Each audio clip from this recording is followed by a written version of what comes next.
Federal board of revenue ने माली साल 2025-26 के पहले 8 माह में 8.1 ट्रिलियन रुपए जमा किए हैं। ये हदफ 8.5 ट्रिलियन रुपए था, यानी 429 अरब रुपए की यहाँ पर कमी रही है, शॉर्टफॉल रहा है। अगरचे वसूलियों में सालाना बुनियाद पर 11% का इजाफा हुआ है, मगर हदफ पूरा ना होना फाइनेंशियल कंसर्न्स को जाहिर करता है। सिर्फ फरवरी में 944 अरब रुपए जमा हुए और ये पिछले साल के 844 अरब के मुकाबले में 12% ज़्यादा तो हैं, लेकिन माहाना हदफ 1.02 ट्रिलियन रुपए था। इस तरह यहाँ भी 85 अरब रुपए की कमी रही है। अब इससे जाहिर होता है कि ग्रोथ तो मौजूद है, मगर टैक्स वसूली की रफ्तार टारगेट के मुताबिक नहीं है। इनकम टैक्स की वसूली 3.9 ट्रिलियन रुपए रही, हदफ 4 ट्रिलियन से भी ज़ायद था, कमी 142 अरब रुपए रही। सेल्स टैक्स में 2.7 ट्रिलियन रुपए वसूल किए गए, जबकि हदफ 3.02 ट्रिलियन रुपए था। यहाँ पर 245 अरब रुपए का सबसे बड़ा गैप सामने आया है।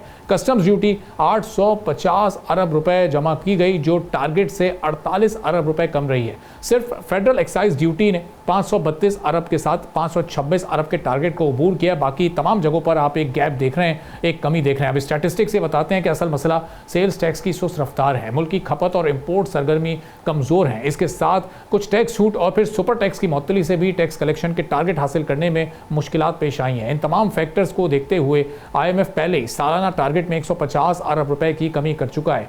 जुलाई से फरवरी रिफंड्स और रिबेट्स 386 अरब रुपए रहे। ये पिछले साल से तकरीबन 10% ज़्यादा है। रिफंड्स में इजाफा कारोबारी लिक्विडिटी के लिए बेहतर है, मगर नेट कलेक्शन में कमी लाता है। गुज़िश्ता माली साल में भी 11.73 ट्रिलियन रुपए जमा हुए थे, जबकि टारगेट 11.9 ट्रिलियन था, जो कि 2 बार रिवाइज भी हुआ था। वहाँ भी 163 अरब की कमी रही थी, लेकिन इस वक्त 26% ग्रोथ हासिल हुई थी। अब इससे जाहिर होता है कि ग्रोथ और टारगेट में जो फ़र्क है वो एक मुसलसल मसला है। अगर ये ट्रेंड जारी रहा तो सालाना टारगेट हासिल करना इस बार भी खासा मुश्किल होगा। इसका असर फिर बजट खसारे के साथ कर्ज़ों और IMF के प्रोग्राम पर भी पड़ सकता है। अब जब ये टारगेट्स इतने बड़े सेट कर लिए, जो कलेक्शन है वो उस रफ्तार से क्यों नहीं चलती, उसके लिए किन रिफॉर्म्स की ज़रूरत है, वो रिफॉर्म्स क्यों नहीं हो पाते, इस पर हम बात करेंगे। हमारे इशफाक तुला साहब टैक्स एक्सपर्ट हैं, हमारे साथ मौजूद हैं। हमारे साहब बहुत शुक्रिया प्रोग्राम के लिए, आपने वक्त निकाला। तो इस शॉर्टफॉल्स का सिलसिला मुस्तकिल जारी है। ये पिछले साल भी यही रहा, फिर हमें टारगेट रिवाइज करना पड़ा। यहाँ भी हम 7-8 माह के बाद जब जायज़ा ले रहे हैं और मंथली जायज़ा ले रहे हैं, तो वो एक शॉर्टफॉल मुस्तकिल हमें दिखाई दे रहा है। अभी भी 429 अरब का शॉर्टफॉल मौजूद है। रहीम, थैंक यू अरबाब भाई। देखिए, जैसे आपने अपने इब्तिदाइये में बिल्कुल सही फरमाया, इशू जो बज़ाहिर नज़र ये आ रहा है ज़्यादातर, वो ये है कि सेल्स टैक्स का जो शॉर्टफॉल है वो अच्छा खासा आया है। अब इसमें जाहिर सी बात है, देखें, सेल्स टैक्स का गैप वैसे ही एक बहुत बड़ा है, सही है, उस पर रिफॉर्म्स बिल्कुल माजी में भी काम हुआ है। इस वक्त मेरा नहीं ख्याल शायद कोई ऑन ग्राउंड बातें तो हो रही है, but on ground as such को शायद रिफॉर्म्स पे खासा काम नहीं हो रहा लोगों को टैक्स नेट में लाने का।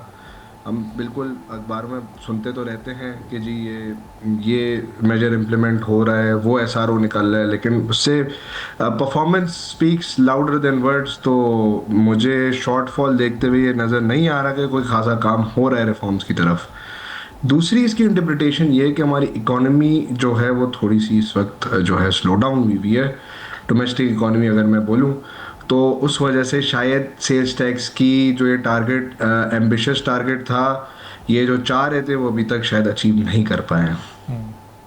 तो हमारे साहब, ये जो अभी स्लो डाउन है इकॉनमी, ये आगे तो मज़ीद स्लो डाउन होनी है। एक्सपोर्ट्स ऑलमोस्ट हमारी जो सी के थ्रू होती हैं वो रुक चुकी हैं, इस वक्त कार्गोज़ बंद हो चुके हैं, और ज़ाहिर है इसका भी असर फिर ओवरऑल लिक्विडिटी पर और बिज़नेस एक्टिविटी पर पड़ेगा। तो शॉर्टफॉल में मज़ीद गैप आ सकता है आने वाले दिनों में। बिल्कुल, अगर इकॉनमी स्लो डाउन रही और अभी आप देख रहे हैं जैसे जंग की सूरत हाल वगैरह हो रही है, तो बिल्कुल जो है इकॉनमी अगर मज़ीद स्लो डाउन हो गई तो, या इकोनॉमिक एक्टिविटी मज़ीद स्लो डाउन हो गई, तो जाहिर सी बात है इसमें फिर एक असर बिल्कुल आएगा टैक्स रेवेन्यू कलेक्शन में भी।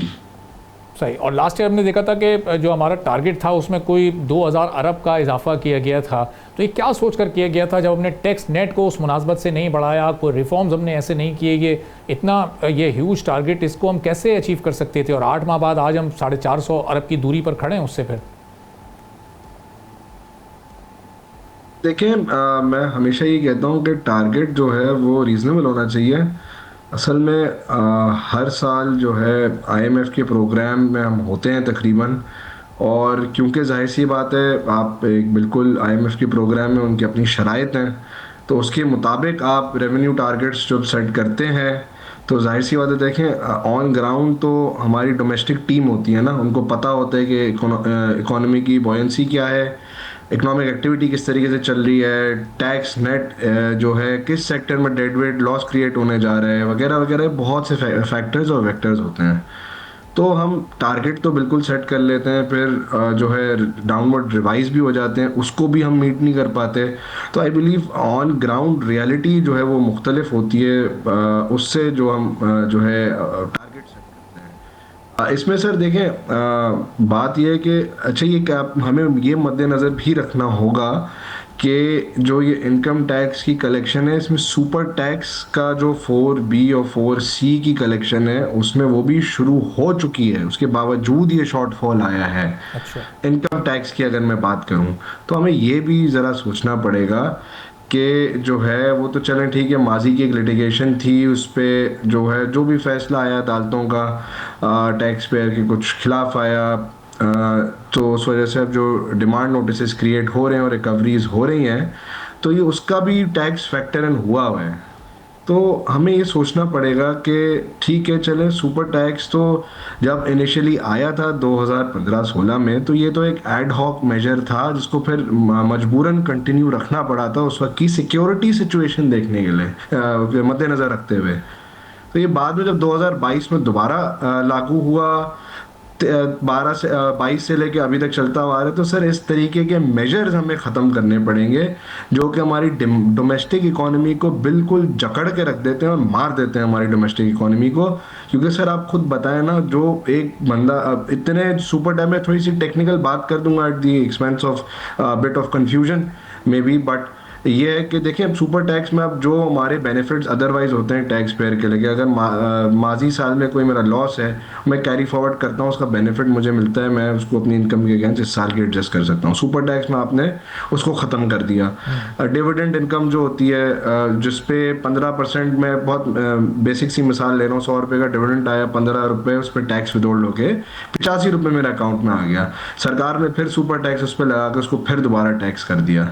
मैं एक मिसाल दे रहा हूँ। तो आप लोगों ने जो डिस्पोजेबल इनकम है इंडिविजुअल्स की भी, और जो कंपनीज की इनकम है जो उनको बेनिफिट्स अदरवाइज मिल सकते थे, उनको बिल्कुल इकोनॉमी को क्रश कर दिया, एक क्रशिंग मेजर है। और अनफॉर्चुनेटली जो है मुझे लगता नहीं है कि टैक्स नेट जो है वो बढ़ा पाएंगे, क्योंकि रिफॉर्म से कोई अच्छा खासा काम होता मुझे दिख नहीं रहा है। तो यही होगा कि इसी तरीके के एडहॉक मेजर्स लिए जाएंगे और डोमेस्टिक इकोनॉमी का जो पहिया है वो बिल्कुल जो है बंद हो चुका होगा। तो अनफॉर्चुनेट रियलिटी ये है। टारगेट्स हम अगर देखें, सुपर टैक्स अगर रिकवर करने से टारगेट मीट हो जाता तो आज हो चुका होता, नहीं हो पाया सर। तो इनको मेरे ख्याल से दे हैव टू रियलाइज कि the proof of the pudding is in eating it, and they need to take some serious measures rather than ये एड हॉक मेजर्स लगा के जो है लोगों के जो डिस्पोजेबल इनकम है उसको क्लिप करें। सब्सक्राइब करें और बेल दबाएं ताकि कोई खबर रह न जाए।